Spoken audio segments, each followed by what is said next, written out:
Warning, some of the images you are about to see in this video are not for the people that have a weak stomach, so just a heads up for that. Hello everyone. Today I'm going to be telling you the story of how I nearly lost both of my feet. It is the worst day ever, and a day that has scarred me for the entirety and the rest of my life.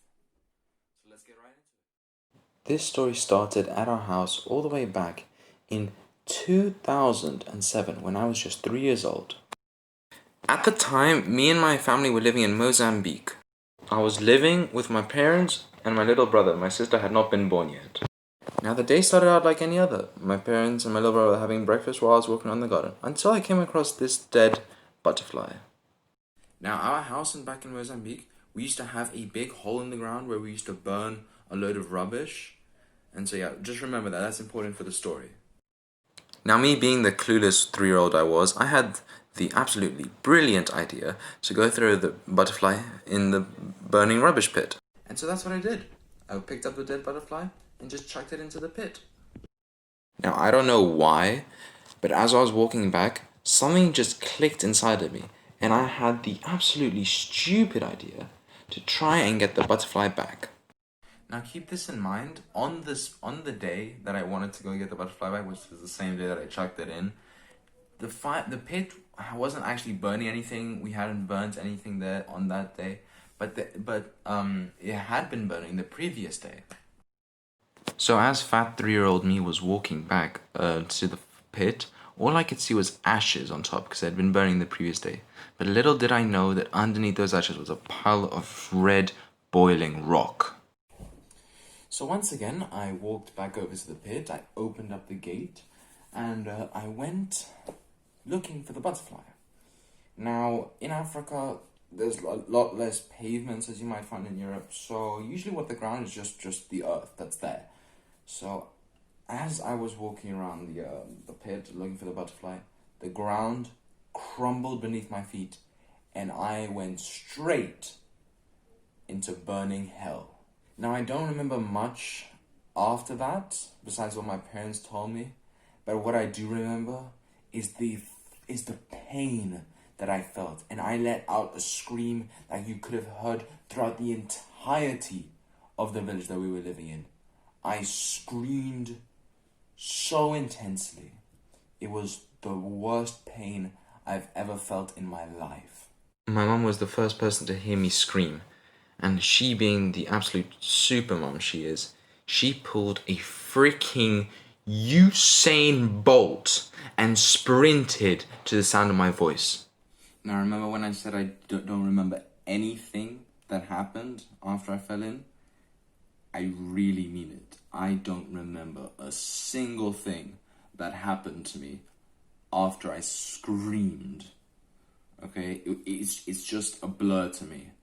My mom quickly picked me up and put my feet in a bucket of freezing cold water. My dad then went to the car, we jumped in it, and we freaking drove as fast as we could to the nearest clinic in Mozambique.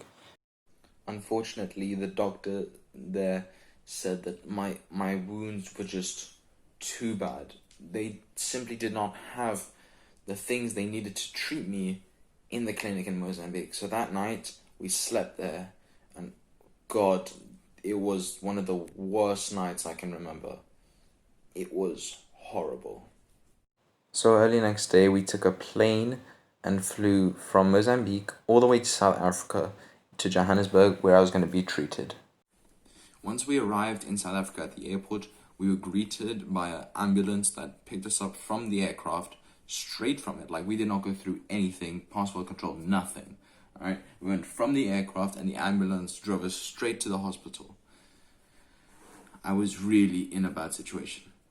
Once we eventually arrived at the hospital, my mom was told that I'd have to spend 6 weeks there because my wounds were so bad. The doctor said that if I'd come any later, they may have had to amputate my feet. So, over the next 6 weeks, I underwent many operations to heal my badly wounded feet, and they were wrapped every day and taken off other days. And I also remember watching a butt ton of Cars, like the same movie. My grandmother would also send me little toys every day, all the way from England to South Africa, which was like really, really nice of her, of course. I was going through a really tough time, and so, anything would have helped. Also, that was when I met, oh god, here we go. That was when I met Mike. During some time after I was allowed out of the hospital, just for like little strolls, but I would still have to stay there for another 2 weeks. I was actually allowed to go out and be pushed around in my trolley. My feet were still heavily casted, like completely, and then they have to change it like every 2 days or something. But on one of the excursions, we went to a shop and we went and bought a stuffed animal, and that is where I came across this little guy. He's actually a tiger, but over the years he's just lost his stripes. You can't even see it anymore. Also, he's become very like like uneven. All the seeds used to be like throughout his body, now it's just at his butt, so he kind of looks kind of thick. Okay, I named him Munchy Mike because at the time I was learning like my alphabet and I was on the letter M. So when we went there and we had the whole like shop, there were like loads of these little guys, and there was one big one as well. I remember I had said to my mum, that one, and she was like, all right. So we got it, and she said, Joachim, what are you gonna name him? Munchy Mike. And honestly, I don't know. I don't know. I'm surprised, I've had him now for 13 years. He has gone through a bit. He's lost an ear to dogs, bite marks in this one. He's got a hole in his nose. He lost his tail, but he is a survivor. He's also got bite marks in his arms, so he's like a freaking veteran from a war, alright? Anyway, yeah. That was when I met Little Munchy Mike, and I still sleep with him, alright? Some of you may say, you're getting old. Why are you still sleeping with cuddly toys? And I'm like, mate, if you had one that got you through the rough times that I was going through, you'd sleep with him too. Not in that way. Don't make it gay. Do not make it, I swear to God, comment section, you lot had better not make this gay. I meant sleep with him because, he's a nice cuddly toy. Anyway guys, I hope you did enjoy this new style of video. If you guys want to see more storytelling videos, leave a like and subscribe, and tell me your stories in the comment section below. See you guys next time.